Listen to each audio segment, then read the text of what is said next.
Everybody see my screen okay?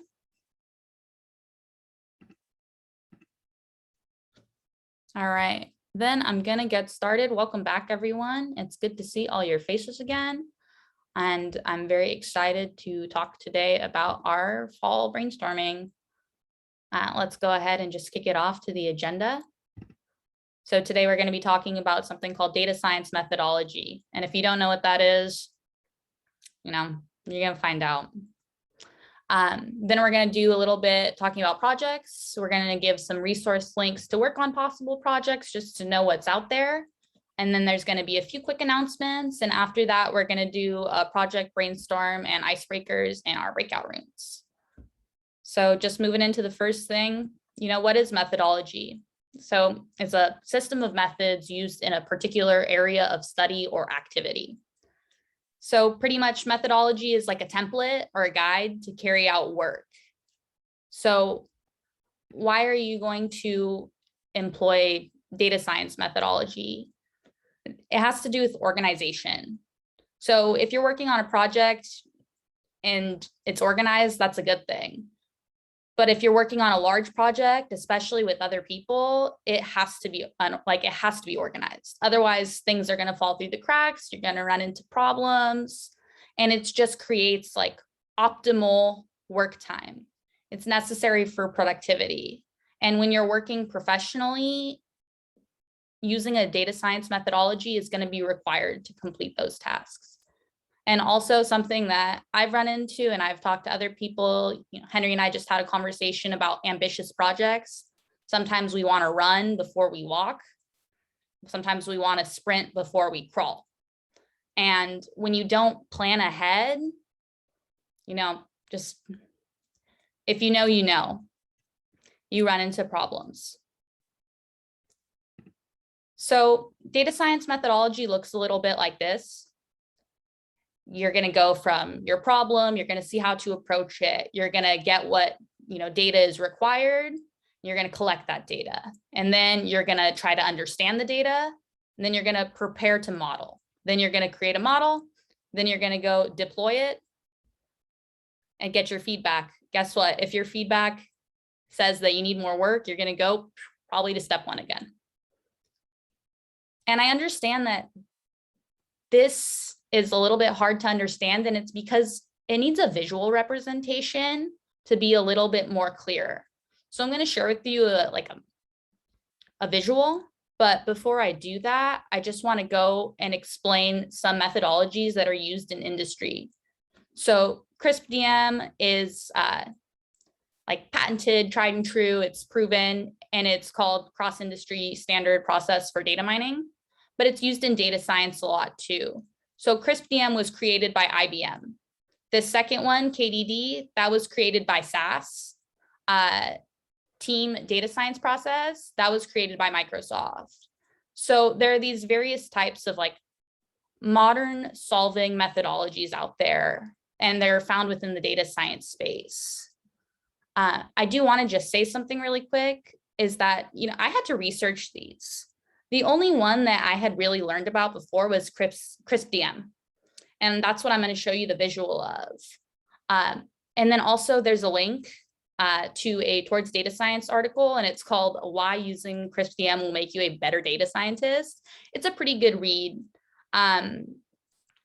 So now I'm going to move on to that visual I was telling you about, and that's CRISP-DM. So you start out with business understanding, and then you move into data understanding, just like those 1 through 6 questions. You're going to go back between preparation and modeling. And then if you look at evaluation, that's what I was saying at step 6. You have to go, if it doesn't work, you got to loop back to business understanding. You might go back and forth in the beginning between business understanding and, my chat, sorry, I lost you. And data understanding. And then to understand this a little bit more, I have the following slide where it kind of brings those questions and the visual together. I know it's a little bit dense. I try not to put that big of pictures on slides because I'm just trying to get out points to everyone. But I grabbed this from a YouTube video, and we could drop that link in the chat too. However, that YouTube video takes on it uses a PDF that's available. It's out there. It's called Foundational Methodology for Data Science, and it's by IBM. I really like that PDF. It's probably less than 10 pages, and it shows you which step you're at, and then it gives you a detailed explanation below each of these questions. So like from problem to approach, it's going to say, what's the problem you're trying to solve? And there's a nice paragraph so you can know exactly what is required to have a successful project, because these are tried and true. So next, how are you going to use data methodology or data science methodology during a project this semester? Well, let me go into this example. Let's say you're speaking with a client and they want consulting from you. That stakeholder wants to know insight because they want to say to you, hey, I want to purchase season basketball game tickets. What should I do? Do you have any information that would make this process better for me? So are you going to start by going from problem to approach, right? Are you going to do this? Are you going to say, oh, what's the problem you're trying to solve? How can we use data? Or are you going to, excuse me, oops.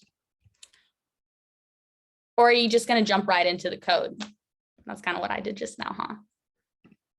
So if you just go immediately to like an IDE and start trying to code, that would be me, because this example that I was telling you about, this actually happened to me last week. Someone did actually approach me and say, hey, do you think you can help me? You want to build this project for me? I want to buy basketball tickets, and there's a couple different pricing options I have. What should I do? Well, I got really excited. You know, I was like, wow, I get to do a personal project finally. This is going to be so cool. Let me start coding. So I made this little function and I'm like, all right, you got the number of games you've attended and you got a member fee. All you got to do is take the tickets you have for sale, and then you'll know how many tickets you have for sale, because you could say, oh, the person went to 2 games. And then you can calculate the average cost to sell a resale ticket after that. And that's it, right? Well, what did I come out with? All I really got was a few simple calculations that you really could do on a whiteboard. So why would you need a computer to really automate that? You can get so much more insight if you made this a bigger project. So what I'm trying to make a point of is that, one, you should use data science methodologies because patience is key, and 3 hours of prep can save you 15 hours of work. That's something that our president Henry told me. I really like that one. So consider that when you're working on your projects. And you know what does happen when you try the data science methodology approach? Let me show you. So I made this little notebook and I put up my options. I said, okay, you got tickets to see the Warriors. There's 2 buying options. You can buy 22 games, or you can buy 44 games and get to see all the teams. So 44 games would be every game that season. The half season costs about $2,000. The full season costs about $4,000, but there's this big fee. So what do? Try to understand, take a business understanding and an analytic approach. So this is what I wrote. Demonstrate the better option. Are you going to do a half or a full season? And then you're going to derive significant insights about the resale market and for sports game tickets to determine the worth of the investment. That's what I did. I realized that there's no break on costs between 22 and 44 games besides this huge fee. And then I made some calculations. This is what I was showing you before. I added that. And I said, okay, if you attend 3 games, here's the average cost, $112. You'll have to sell the rest of the resale tickets for a half season, $108. But what am I going to do? Am I just going to keep running this program? And am I going to put, okay, what happens if you go to no games? What happens if you go to 4 games? What happens if you go to 5 games? Well, what I did instead was I use this chunk of code right here to produce a little visual. So if you look at it, you can see that you have this orange line, which is full season tickets, except that's only for perspective. That's without that mandatory fee. With that mandatory fee, you get a jump from about 100 to now the tickets are a little less than 300. So you're really comparing this green line and this blue line because you want to know half season versus full season. And you see that as this blue line goes up, it's only going to make sense for you to do the full season after you've already gone to 33 games.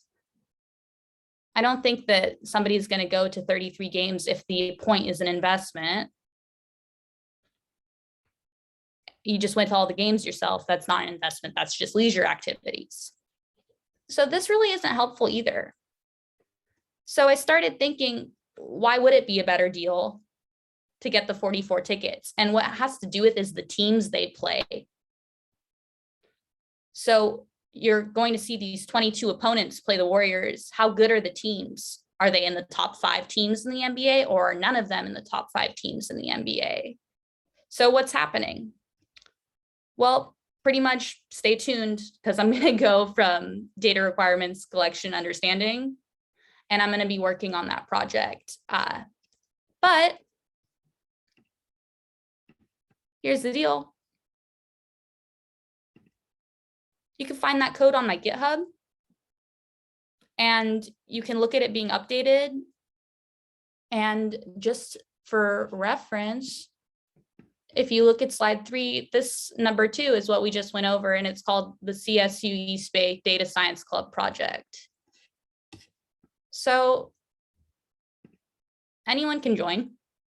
Feel free to go on GitHub. And if you don't know how to use GitHub, then we're probably going to do a GitHub workshop this semester. So everyone can participate. You can always pull the code.